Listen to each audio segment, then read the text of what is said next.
After 6 years, 5 chapters and 20 seasons, Fortnite Star Wars is officially over. And from the Death Star blowing up to a small, humble event that kickstarted everything, it's had a long and complicated story. The first season of Chapter 2, Fortnite planned its riskiest move yet, a collab live event. But its start had fans booing. JJ, you want to dance with me real quick? Sure, I'd love to. Okay, in 3, 2, 1, 2, 1. Sorry, I gotta warm up. Here we go. Brother, this guy stinks! This wasn't the magic Fortnite players were used to with events. All signs were pointing to a flop until this happened. At last, the work of generations is complete. The great error is corrected. The day of victory is at hand. The day of revenge. The day of the Sith. Everything changed. Fortnite itself was now canon in the Star Wars universe, and the box on the stage opened to the craziest reveal.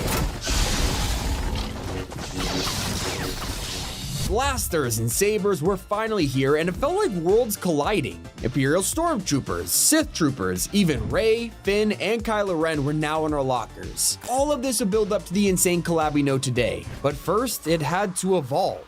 Chapter 2 Season 5 would be our next time face to face. It was themed around bounty hunters, and who better to star in the battle pass than the Mandalorian.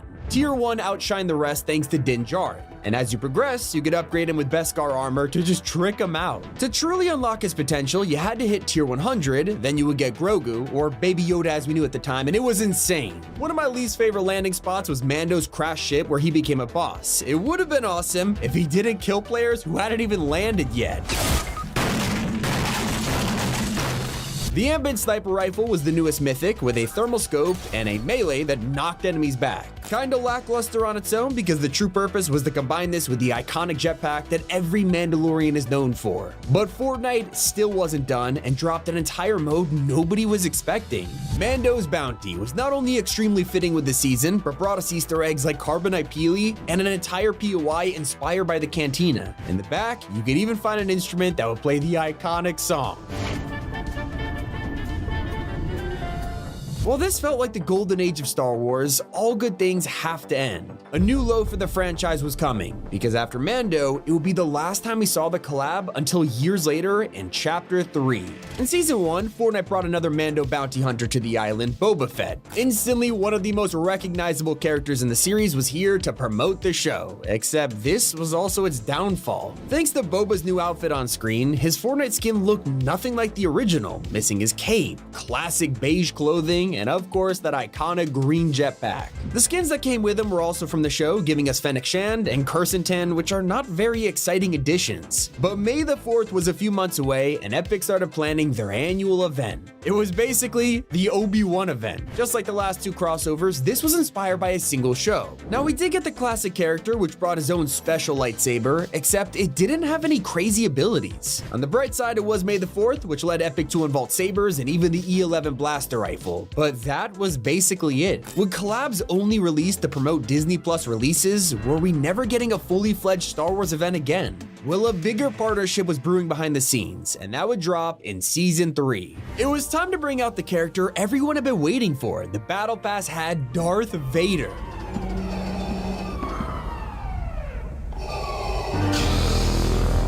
Yeah, after paying homage to one of the greatest Vader scenes in history, they dropped him straight into the game. Not only could you get his outfit, you could find a shuttle around the map and fight him. He could force choke you, leap across the POI, and of course, throw his saber. And once you took the weapon for yourself, you'd also get his throw ability, which just made it feel really unique.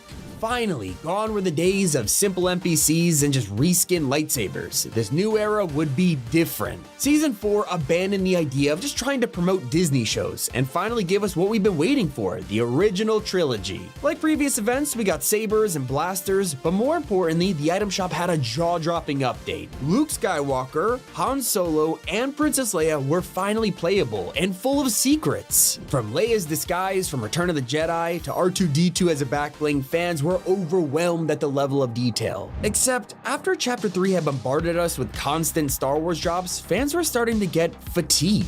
In fact, the collab had split the player base in half. One side absolutely loved it and wanted more, while others were disappointed. I mean, getting all of these outfits, it's cool, but at the end of the day, it was only Vader who shook things up with new weapons. Everyone else was just your average shop skin that had no real hype. I mean, this is Luke Skywalker, and he just appeared in a shop like every other outfit. We wanted more. We wanted Star Wars to feel like it had its own place in the Fortnite universe. And so with the feedback from the previous years, Chapter 4 Season 2 had something special in store. Not only were major characters from the prequels here, but Epic finally turned this into a marketable event. It was May the 4th, and instead of just throwing skins in the shop, people like Darth Maul got their very own mini pass with free clone troopers. In the shop, we could grab Anakin and Padme, and they looked incredible. With the prequel era now in Fortnite, all that was left was to let this change up the game. And that's exactly what Epic did, bringing back lightsabers in a totally new way. Now you couldn't find sabers from chests. In fact, you had to track down a Jedi or a Sith to train you in the ways of the Force. After training, you get the classic weapon, but also force powers. Depending on who you became an apprentice for, you could wield powers like force pull, push, throw, and double jump. It's like Epic was now understanding that fans didn't just want sabers, they wanted to feel like a Jedi. The coolest part was how these powers were tied to learning, so even if you went and picked up some enemy's lightsaber, you still wouldn't know the ways of the Force. And for the total blaster nerds, even they got something in this update, with the new DC-15 blaster. Basically, gone were the days of spamming an E11. This actually had a kick to it, but Fortnite wouldn't keep this momentum. They had a good thing going. Star Wars fans were over the moon, but things would just change for the worse. It was now season 4, and the theme was totally irrelevant to any collab, so nobody expected Star Wars to play a role in a vampire-themed heist season. When we loaded in and spotted the secret outfit, fans were shocked to see Ahsoka. We really thought the days of shoehorning Disney shows were over, but we were wrong. Most people were just confused, especially because she looked like a last-minute addition. Even her artwork looked like a PNG. Fans were disappointed for two major reasons. Firstly, her set was bare bones, like she had no edit styles, her staff pickaxe instead of dual lightsabers, and the design was straight up ripped from the live-action show with no Clone Wars versions. The second problem was how Epic went about this. Ahsoka is one of the most important characters in the prequel timeline, and fans know this. So the way that she was thrown into an irrelevant season made players upset. She didn't get the spotlight she deserved. Now on the bright side, they had some things to love about this, like a new portal to let her train you in the ways of the Force. You get a white lightsaber this time, but the power wasn't unique. It was just force push, and it all felt rushed. It was now Chapter 5, and we were starting to get the sense that Fortnite and Star Wars had a complicated relationship. It seemed like anything that released throughout the year was a quick advertisement, and all of the major updates were reserved for May the 4th. And that suspicion was confirmed quickly when the next May event came around and blew us away. Of course, they had recreated the success of the prequel update by giving us another mini pass, but this time it was for a brand new game mode. Thanks to Chapter 5 bringing LEGO, the collab potential had expanded by like 1,000%. I mean, what's more classic than Star Wars and LEGO? Epic knew that, and that's why the mode got its own dedicated Star Wars season. Chewbacca was the headliner, which coincidentally was also the first ever battle pass for LEGO Fortnite. It was full of themed builds like Mos Eisley Cantina and a Tatooine Durr Burger. But that wasn't all. In BR, Chewie got his own NPC that you could rescue and recruit. He'd even get you a Wookiee bowcaster, and fans loved it. He was just one of multiple drops from the original trilogy. Lando finally got a skin in the Cloud City back bling, except his set only had like 3 items, and all of the attention quickly vanished once fans realized who else was here. Luke Skywalker was back. When he originally dropped, he had a bunch of edit styles inspired by A New Hope and Return of the Jedi, except it was missing one design. It was when Luke was stranded on Dagobah. He spent a huge chunk of the movie here, and it's where he meets someone even more famous than him, Master Yoda. We always wondered if Epic would add him, and if they did, how would it work? Well, here's their answer. He's now a back bling that could clip onto Luke's shoulders just like he did in Empire Strikes Back. He wasn't the only one. C-3PO, one of the only characters to appear in every movie, had been missing from the game. But with this update, they decided to debut him as a back bling. Not gonna lie, it was a pretty funny decision to make. One season later, Epic was on stage announcing a huge partnership with Disney, which of course came with only more collabs. This time it was the return of Mando, something that had previously been locked into a battle pass. And while you couldn't get Din Djarin, Fortnite threw some of the biggest names into the shop, letting us run around as Moff Gideon and IG-11. And to truly make some noise, they also revealed a new version of Grogu, who everyone could actually buy this time. So while Epic is still fallen back into the trap of saving the big Star Wars updates for May, they have learned lessons over the years, and we're now starting to evolve all these random mid-season drops. For example, as we moved into Chapter 6, it was time for another quick Star Wars collab. And while most of us groaned at the idea of a samurai season getting invaded by random characters, Fortnite learned from the mistakes of Ahsoka. Now they had brought back Vader, another classic skin who had been locked behind a battle pass, but they did it at the perfect time. Not only was the entire design inspired by Japanese samurai, Epic created their own version to fit the season. In fact, they even did it for the Stormtroopers. These quick collabs didn't feel forced anymore. They actually had a purpose. And little did we know, the partnership between Disney and Epic were nearing a new high. All of these years of buildup were simply testing the waters to see how fans reacted, and Epic knew exactly what they wanted. As Star Wars Celebration made its way to Japan, they had a surprise for all of the Fortnite players who've been waiting half a decade.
How rude.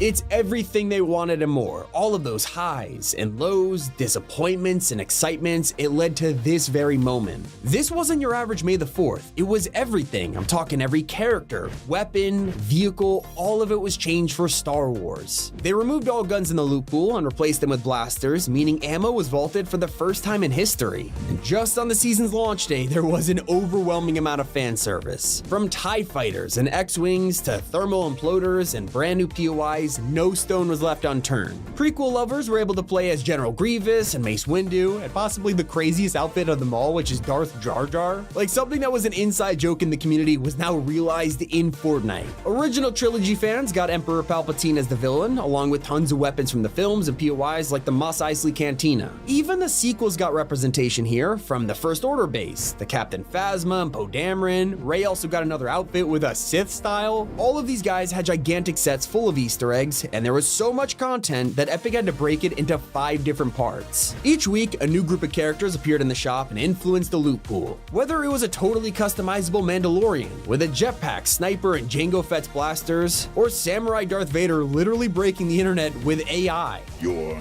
never back down, never give up spirit has proven surprisingly resilient. Wait, can you hear me? Speak plainly, Nick A30. Yeah, Fortnite partnered with Google and James Earl Jones' family to recreate his voice, and you could just say whatever you wanted to him. Can you hide in the bush? Hiding in foliage, a tactic for the less powerful.